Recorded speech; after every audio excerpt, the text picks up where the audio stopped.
أعوذ بالله من الشيطان الرجيم بسم الله الرحمن الرحيم أفرأيت الذي تولى وأعطى قليلا وأكدى أعنده علم الغيب فهو يرى أم لم ينبأ بما في صحف موسى وإبراهيم الذي وفى ألا تزر وازرة وزر أخرى وأن ليس للإنسان إلا ما سعى وأن سعيه سوف يرى ثم يجزاه الجزاء الأوفى.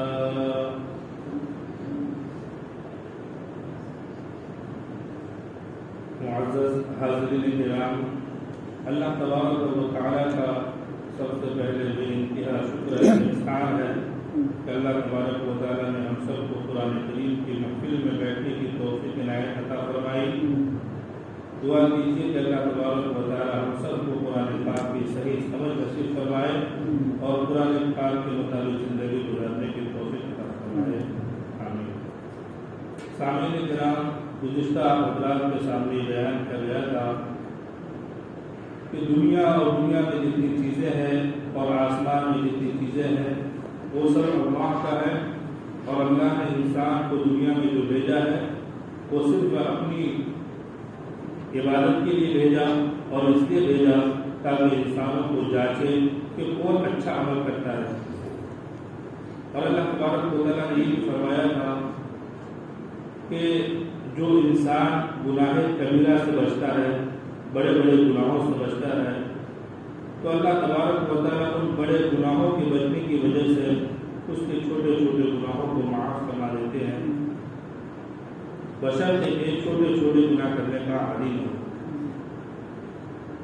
اور انسان کو ہمیشہ اس بات کو یاد رکھنا چاہیے ہر موڑ پر کہ اللہ تبارک و تعالیٰ ہماری ہر حالت سے واقف ہے. جب ہم ماں کے پیٹ میں تھے، ایک منی کے قطرے کی شکل میں تھے، اللہ تبارک و تعالیٰ نے عدم سے وجود میں لایا. اچھی طریقے سے ہمیں سوچنا چاہیے. اسی طریقے سے ہم کو جب اللہ تبارک و تعالیٰ نے مٹی سے بنایا، یعنی حضرت آدم علیہ نبی علیہ السلام سے، پھر ان کے پیٹ سے چوٹی کی شکل میں تمام ضروریت کو نکالی تھی، اس وقت کو بھی انسان بھولنا نہیں چاہیے کہ ہماری حقیقت کیا ہے، اور انسان اپنی پاکی کو بیان نہ کرے، اپنا اظہار نہ کرے، بلکہ اللہ تبارک و تعالیٰ ہر انسان کی پاکی اور اچھائی کو اچھی طرح جانتا ہے، تقویٰ کو اچھی طرح جانتا ہے. کون اللہ کی نظر میں محبوب ہے. ابھی میں نے آپ حضرات کے سامنے جو آیت مبارکہ پڑھی ہے، اس کا ایک شان نزول ہے، اس کا ایک پس منظر ہے. شان نزول یہ ہے کہ ولید بن مغیرہ، اس کے دل میں ڈر اور خوف پیدا ہوا کہ مرنے کے بعد میرا کیا حشر ہوگا، اور اس کے دل میں ایمان کی طرف جھکاؤ پیدا ہوا. جب یہ ایمان قبول کرنے کی طرف جھکا تو اس کے جو مشرکین ساتھی تھے وہ کہنے لگے، اچھا تم ایمان قبول کر رہے ہو، تم اپنے باپ دادے کی دین کو چھوڑ رہے ہو، یہ کیسی بات؟ تمہارے باپ دادا بتوں کی پرستش کرتے تھے اور تم اس کو چھوڑ کر جاؤ گے، لوگ کیا کہیں گے؟ دیکھو کیسا آدمی ہے، اتنا بڑا مالدار ہو کے بھی بڑا مالدار ہو، اتنا بڑا مالدار ہو کے بھی اپنے باپ دادا کی دین کو چھوڑ دیا. نعوذ باللہ، نبی پاک صلی اللہ علیہ وسلم کے ساتھ جو ساتھی ہے وہ تو کمزور قسم کے لوگ ہیں، اور کچھ بڑے ساتھی بھی تھے آپ کے. بہرحال ان کے ساتھیوں نے ولید بن مغیرہ کو اٹھایا اور کہا، دیکھو تمہیں اللہ کے عذاب پر ڈر لگ رہا ہے، ایک کام کرو، تم مجھے کچھ پیسے دے دو، سارے تمہارے جو تمہیں عذاب ہوگا تمہارا سزا میں اپنے اوپر لے لوں. اس طریقے سے کچھ معاہدہ ہو، ڈیل ہو.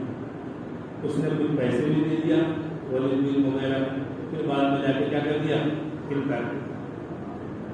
تو اللہ کی طرف سے ڈانٹ کی کچھ مشرکین پر کہ ہرگز ایسا نہیں ہے، ایمان میں کوئی کسی کا ساتھ نہیں دے سکتا، ایمان میں کوئی کسی کا ساتھ نہیں دے گا۔ جو آگے بڑھ کر ایمان قبول کر لیا، لڈو اس کے ہاتھ میں ہے، وہ کامیاب ہے۔ اور چاہے کہ باپ اگر مسلمان ہو جائے اور بیٹا اگر کوئی کافر ہے تو باپ بیٹے کو بچا لے، ایسا نہیں ہو سکتا۔ یا اسی طریقے سے بیٹا مسلمان ہے، باپ کافر ہے تو نہیں بچا سکتا۔ کسی کی ایمان کا کسی کو فائدہ نہیں ہوگا، جو ایمان لائے گا اسی کو فائدہ ہوگا، اس کے ایمان کا دوسرے کو فائدہ نہیں ہوگا۔ ہاں البتہ ایسا ہے حدیث میں کہ ہم جو نیک اعمال کرتے ہیں، ہم نیک اعمال کیے، ہمارے رشتے دار بھی ایمان والے تھے، ہم بھی ایمان والے ہیں، ہم نے اپنا نیک اعمال کر کے اپنے رشتے داروں کو، اپنے عزیز و اقارب کو، اپنے مرحومین کو پہنچایا تو اس کا ثواب پہنچتا ہے۔ جمہور علماء کا متحقق فیصلہ احادیث اور قرآن کی روشنی، جیسا کہ مسلم شریف کی روایت ہے، ابن ماجہ شریف کی روایت ہے کہ آدمی جب دنیا سے گزر جاتا ہے، چلا جاتا ہے، تو اس کے عمل کا سلسلہ بند ہو جاتا ہے۔ ہاں اگر اس نے کوئی ایسا کام کیا، ثواب جاریہ والا، کنواں کھدوا دیا، مسجدیں بنا دی، یا مسجد میں کوئی چیز لگا دیا جو جس سے لوگ فائدہ اٹھا رہے ہیں، استعمال میں آ رہے ہیں، اسی طرح کنواں کھدوا دیا، لوگ اس سے پانی پی رہے ہیں، فائدے میں آ رہے ہیں۔ دنیا سے انسان چلا گیا، مسجد بنا دی تھی، مسجد میں کچھ پیسے دے گئے، کوئی ایک مکان بنا دیا، یا مسجد کے کچھ ایک چیز کو ہم نے قبول کر لیا، کوئی ایسی چیز مسجد کو ہم نے رقم لگا دیا، مسجد بنا دی کہ ہمارے جانے کے بعد بھی وہ مسجد قائم ہے، تو اس کا ثواب کا سلسلہ اسے ملتا ہے، ثواب جاریہ۔ بہت ساری دوسری چیز کہ اولاد نیک ہے، وہ اولاد جو ان کے لیے دعا کرتا ہے۔ آدمی باپ ایمان والا تھا، بچے کو نیک بنایا، دیندار بنایا، اور بچے اس کے لیے دعا کرتے رہے، تو اس کا ثواب بھی اس کو ملتا رہے گا جس کا بچہ نیک اور دیندار ہو۔ کیونکہ دعا بھی ایک عبادت ہے، اور اس عبادت کا ثواب بھی مرحومین کو ملتا ہے۔ جیسے قرآن کریم کی آیت مبارکہ ہے، رب ارحمہما کما ربیانی صغیرا، والدین کے لیے دعا کرو اس طریقے سے، رب ارحمہما کما ربیانی صغیرا، اے اللہ، اے میرے رب، والدین پر ویسا ہی رحم فرما جیسا کہ تو نے بچپن میں ہم پر رحم فرمایا تھا۔ چھوٹے تھے، چھوٹے سے بڑا کیا، اللہ کے رحم و کرم سے تو ہی بڑے ہوئے، تو اللہ تبارک و تعالیٰ نے دعا بھی سکھلائی۔ بہرحال جس کا بچہ نیک ہو، دیندار ہو، اپنے والدین کے لیے دعا کرتا ہے تو اس کا ثواب اس مرحومین کو بھی پہنچتا ہے۔ یہ والدین کے ساتھ خاص نہیں بلکہ کسی بھی مومنین کے ساتھ، مومنین کے لیے دعا کریں گے، یہ دعا اس کو۔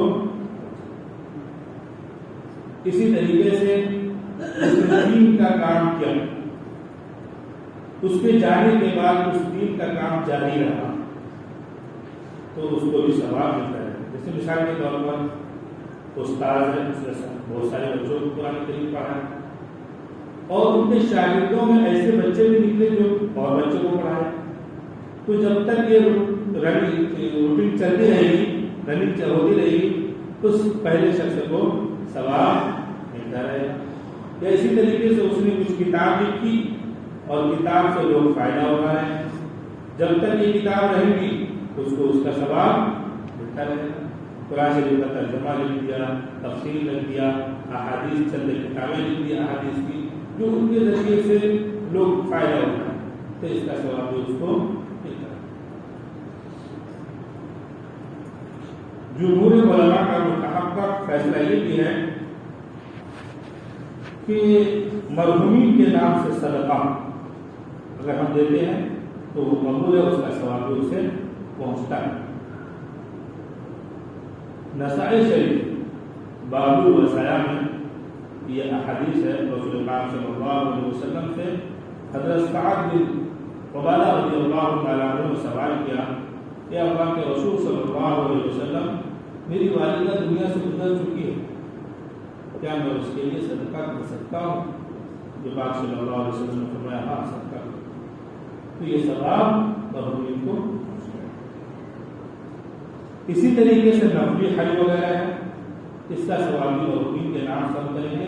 عبادت جو بھی نیک کام مرحومین کے نام سے کریں گے تو وہ ثواب اس کو پہنچے. دیکھیے افرأیت الذی تولی، کیا آپ نے اس شخص کو دیکھا جس نے رخ پھیر لیا؟ کون کس نے رخ پھیر لیا؟ ولید بن مغیرہ. کیا آپ نے اس شخص کو دیکھا جس نے رخ پھیر لیا؟ وَأَعْطَى قَلِيلًا وَأَكْدَى، تھوڑا دیا اور سخت دیا. یعنی جو اپنے آپ کو بچانے کے لیے، جس نے یہ کہا تھا تم ایمان قبول مت کرو، اگر تمہیں عذاب کا ڈر ہے تو تمہارا سزا میں اپنے اوپر لے لوں. تو اس نے ڈیل کی تھی، کچھ پیسے دینے کی بات کی تھی، تو تھوڑا دیا، اس کے بعد کیا ہو گیا؟ وہ سخت. ایک مطلب یہ ہے کہ ایمان کی طرف تھوڑا سا جھکا، پھر اس کا ہو گیا سخت. دونوں. وَأَعْطَى قَلِيلًا، تھوڑا دیا، وَأَكْدَى، اور سخت ہو. أَعْلِمُ لَهُ عِلْمُ الْغَيْبِ فَهُوَ يَرَى، اللہ کی ڈانٹ اور شخص پر کس طریقے سے؟ کیا اس کے پاس غیب کا علم ہے جس کو وہ دیکھ رہا ہے؟ اس نے کیسے یقین کر لیا کہ بھئی یہ ہمارے عذاب کو یہ فلاں شخص سے کیا کر لے گا؟ برداشت کر لے گا اور میں اللہ کے عذاب سے بچ جاؤں. اللہ کے عذاب سے تو ایمان والا ہی بچ سکتا ہے.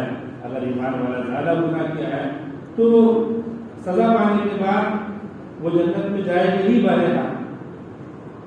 اور اگر غیر ایمان والا وہ دنیا بالفرض زمین پر سونا چاندی ہیرے جواہرات، آسمان پر سونا چاندی ہیرے جواہرات بالفرض اگر دے اور چاہے کہ میں یہ فدیہ دے کر اللہ کے عذاب سے بچ جاؤں، تو اس کو یہ بھی چیز نہیں دی جائے گی. اس کے پاس ہوگا ہی نہیں، اختیار ہی نہیں. تو دنیا میں تو اور بھی نہیں. ام لم ينبأ بما في صحف موسیٰ، کیا خبر نہیں اس شخص کو اس بات کی جو موسیٰ کے صحیفے میں تھا؟ وَإِبْرَاهِيمَ الَّذِي وَفَّى، اور اس وفادار ابراہیم کے صحیفے میں تھا. کیا تھا ان کے صحیفے میں؟ ان کے صحیفے میں یہ باتیں تھی. کسی کا ایمان کسی کے ساتھ کچھ کام آنے والا نہیں ہے. جو ایمان لایا اس کا ایمان کا نفع اسی کو ہی ہوگا، اس کے ایمان کا نفع دوسرے کو نہیں ہوگا. یعنی اگر باپ مسلمان ہے اور بیٹا مسلمان نہیں تو بیٹے کو اس کے ایمان کا نفع نہیں ملے گا جب تک کہ ایمان میں داخل ہوگا. ایک نبی حضرت نوح علیہ السلام اپنے بیٹے کنعان کو نہیں بچا سکے تو یہاں جیسے انسان